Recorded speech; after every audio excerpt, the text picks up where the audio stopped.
Hi, this is Osama Al-Amrani. I am a grade 9 student at Al-Nada Modern School in Sana'a, Yemen. Today I will talk about electromagnetism. Ever wondered why magnets stick to your fridge but not to wood or plastic? This curious phenomenon is due to a fundamental force of nature called electromagnetism. It's a force that's all around us, invisibly shaping our world, and it's integral to some of the most crucial aspects of our daily lives. It's the magic behind the hum of your fridge, the light from your phone, and the sound from your speakers. But what exactly is electromagnetism? In essence, it's the interaction between electricity and magnetism. It's how electric currents and magnetic fields communicate, creating forces that attract or repel. It's why a compass needle always points north, and why your hair stands on end during a thunderstorm. It's the glue that holds the universe together, from the atoms in your body to the stars in the sky. By the end of this video, you'll understand why magnets only stick to certain materials, and much more. Imagine dropping a stone into a calm pond. What happens? Picture the stone breaking the surface and causing ripples that spread out across the water. This is similar to how waves travel, whether we're talking about waves on a pond or waves of light and sound. Waves travel by transferring energy from one point to another, without moving matter the entire distance. The stone's energy is transferred to the water, creating ripples that travel outward.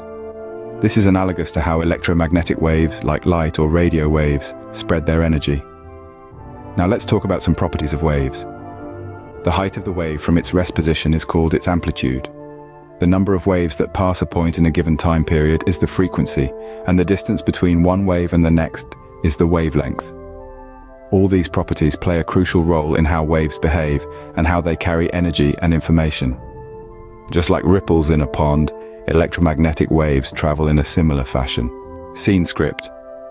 Have you ever played with a slinky and noticed its coiled design? This design is not just for fun, but has a role in electromagnetism. The coiled design, known as a coil, is a key element in electromagnetic devices. Think about transformers, motors, or even the antenna of your radio. They all employ coils. But why are coils so special? Well, a coil of wire, when electric current flows through it, generates a magnetic field around it. The more turns the coil has, the stronger the magnetic field it can create. Fascinating, isn't it? Now let's delve a little deeper into magnetism and introduce Fleming's rule. Named after British scientist John Ambrose Fleming, this rule is a simple way to determine the direction of motion in electric motors, or the direction of current in electric generators. It's like a compass for electromagnetism, guiding us through the invisible forces at play. Fleming's rule, also known as the right-hand rule, uses your fingers to represent different aspects of the electromagnetic process. Your thumb represents motion, your first finger field, and your middle finger current. Arrange these fingers at right angles to each other, and voila, you have a handy tool to navigate the world of electromagnetism. In the case of an electric motor, if you know the direction of the magnetic field and the current, Fleming's rule can tell you which way the motor will spin. Similarly, in a generator, if you know the direction of motion and the magnetic field, you can find out the direction of the induced current. So, there you have it. Coils and Fleming's rule are integral parts of understanding and manipulating the magnetic fields that underpin so much of our modern technology. So the next time you play with a slinky, remember, it's not just a toy, it's a perfect example of electromagnetism in action. How does a dynamo create electricity? And what does it have to do with electromagnetism? These are fascinating questions that take us to the heart of our modern world. A dynamo is a device that converts mechanical energy into electrical energy. It does this through a process known as electromagnetic induction, discovered by Michael Faraday in the early 19th century. Imagine a wire coil spinning in a magnetic field. As the coil spins, the magnetic field induces an electric current in the wire. This is the principle behind the dynamo. When you pedal your bicycle, you're providing the mechanical energy that spins the dynamo's coil. As the coil spins, it generates electricity to power the bicycle's lights. Now let's talk about motors. An electric motor is essentially a dynamo in reverse. Instead of converting mechanical energy into electrical energy, it converts electrical energy into mechanical energy. When an electric current is passed through the motor's coil, it generates a magnetic field. This magnetic field interacts with the magnets in the motor, causing the coil and attached parts to spin, and voila, you've got movement. But what about antennas? How do they fit into this picture?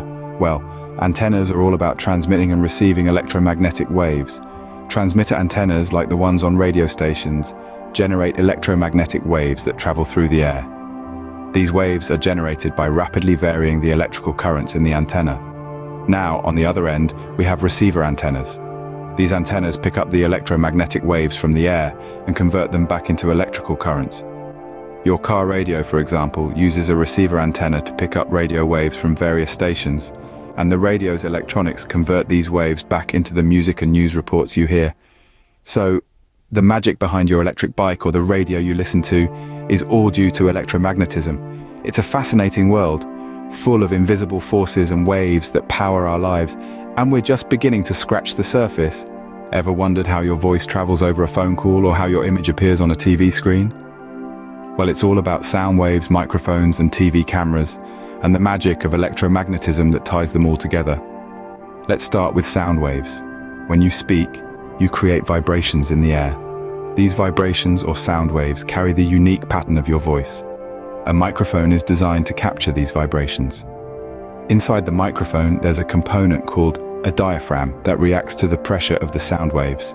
As the diaphragm vibrates, it moves a coil or a magnet, generating an electrical signal that matches the pattern of the original sound waves. Essentially, the microphone converts the mechanical energy of your voice into an electrical signal, which can then be amplified, transmitted, or recorded. Now let's talk about TV cameras. A camera works a bit like a reverse microphone. Instead of turning sound into electricity, it turns light into electricity. When you stand in front of a camera, the light reflecting off you enters the camera lens. This light hits a sensor inside the camera, which is made up of millions of tiny elements called pixels. Each pixel responds to the light by generating an electrical signal.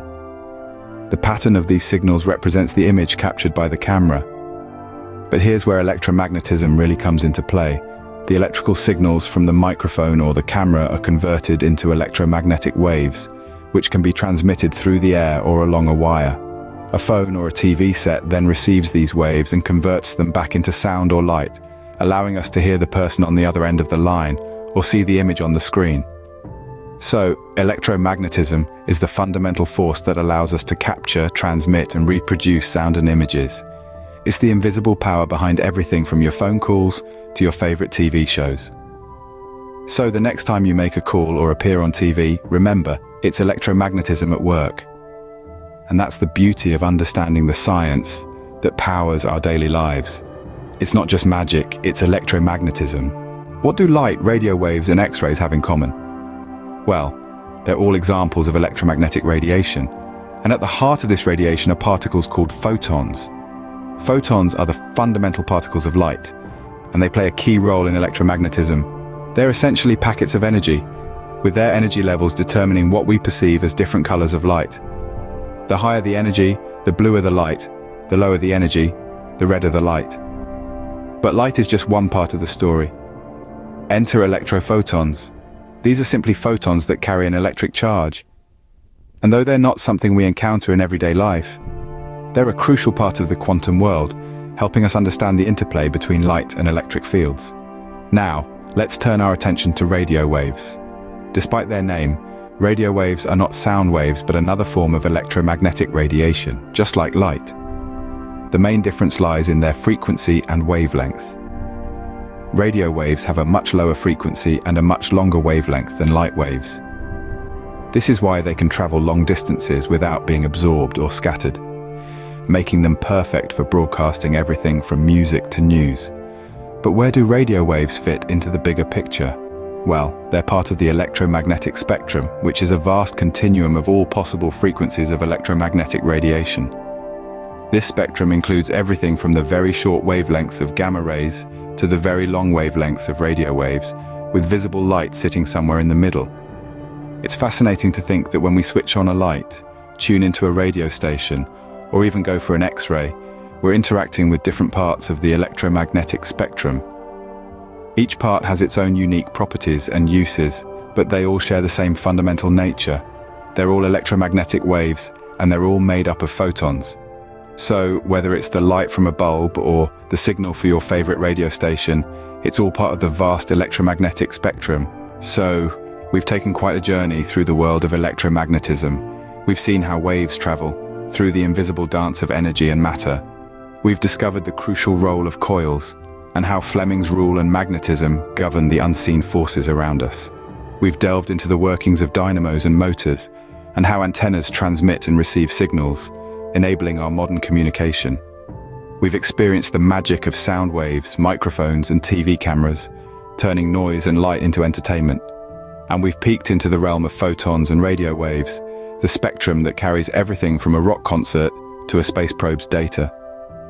Through all these, we've seen that electromagnetism is not just a concept, but a fundamental part of our daily lives. It powers our homes, connects our world, and even lets us enjoy our favorite tunes. And that, my friends, is the fascinating world of electromagnetism. So the next time you stick a magnet to your fridge or make a phone call, remember, it's all thanks to electromagnetism.